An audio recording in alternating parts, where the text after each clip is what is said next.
आज आपण मराठीचा भाग उपयोजित लेखन पाहणार आहोत. म्हणजेच सगळ्यात जास्त मार्क मिळवून देणारा मराठीचा भाग. उपयोजित लेखन हा 24 मार्काचा असतो. तुम्हाला 12-14 मार्काचं असं ग्रामर असतं. असं टोटल ते किती असतं ते तुम्ही कॅल्क्युलेशन करून तुम्हाला समजलंच असेल. तर आपण पत्रलेखनचा हा भाग आज बघणार आहोत. त्यानंतर जाहिरात लेखन, कहाणी लेखन याच्यातलं थोडं भाग करून पूर्ण कंप्लीट करणार आहोत. मग पत्रलेखन लिहिण्यासाठी तुम्ही कसं वापरलं पाहिजे. मराठीची आणि इंग्लिशची दोन्ही पत्रलेखनची पद्धत वेगवेगळी आहे. मग मराठीची कोणती आहे आणि इंग्लिशची कोणती आहे, मराठीचा कोणत्या फॉर्मॅटनुसार लिहिला जातं आहे, इंग्लिशच्या कोणत्या फॉर्मॅटनुसार लिहिलं असेल, दोन्यांची अलग आहे हे पहिले लक्षात घ्या. मराठीसारखं इंग्लिश नाही आणि इंग्लिशसारखं मराठी नाही, त्यांची स्टेप बाय स्टेप पूर्ण वेगळी आहे. फक्त थोडाफार डिफरन्स सेम असेल, म्हणजे फरक सेम असेल ते तुम्हाला समजलं असेल. मग याच्यामध्ये नेमका फरक काय आहे, कसं किती मार्क डिस्ट्रीब्युशन केलं जातं आहे, म्हणजे 1 मार्काला किती भाग आहे, अजून 2 मार्काला तुम्ही विषय लिहिला तर किती मार्क भेटतात, या पद्धतीचं सर्व डिटेल्स आपण आजच्या व्हिडिओमध्ये पाहणार आहोत. नमस्कार, मी मोनिका. आजच्या व्हिडिओमध्ये तुमचं सर्वांचं स्वागत. आणि मराठीचं आपण ग्रामर वगैरे तुम्हाला शिकायला म्हणजे करून घ्यायचं असेल तुमचं, तर तुम्ही मला कमेंट करून घ्या, म्हणून मी तुमचं ग्रामरचं वगैरे लेक्चर घेईन. आणि आज आपण मराठीचं पत्रलेखन हा भाग बघणार आहोत.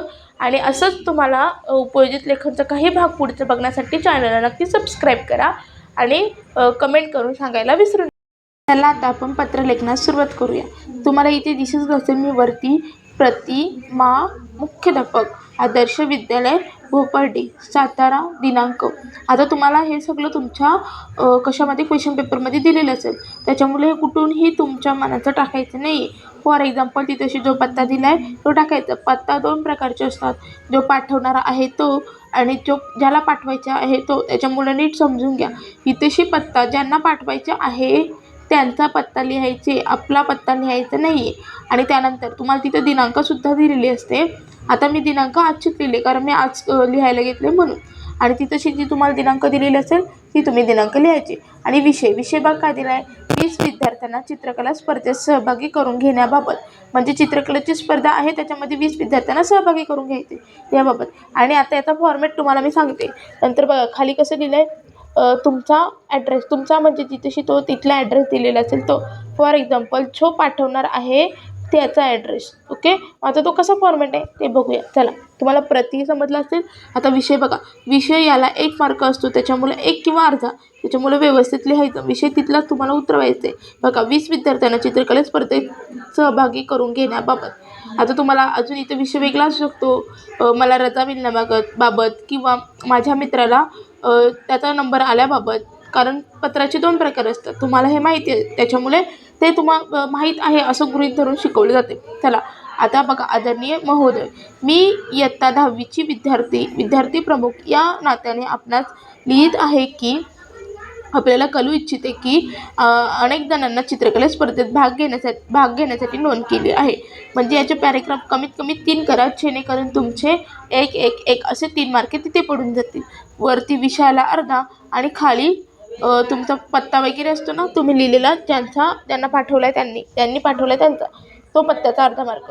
असं करून तुमचे आणि वरचा अर्धा मार्क 4 मार्के झाले.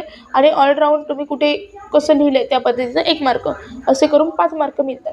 मग बघा काय लिहिलं आहे, आपण आयोजित केलेल्या तालुकास्तरीय आंतरराष्ट्रीय चित्रकला स्पर्धेची सर्व विद्यार्थ्यांना माहिती मिळाली. इयत्ता 10वी अ मधून 20 विद्यार्थ्यांना त्यांची नावे नोंदवली आहेत. मी आपल्याला विनंती करतो की या सर्व विद्यार्थ्यांना स्पर्धेत सहभागी करून घेण्यात यावे आणि पत्राबरोबर गट क्रमांक, म्हणजे तुमचा हजेरी क्रमांक 2 मधून गट क्रमांक स्पर्धेमधून भाग घेणाऱ्या विद्यार्थ्यांची नावे जोडून देत आहे. म्हणजे आपण एखाद्याला बायोडाटा वगैरे देतो, त्याच्यासोबत फोटो देतो, तशी तुम्हाला हजेरी क्रमांक द्यायचे. ओके.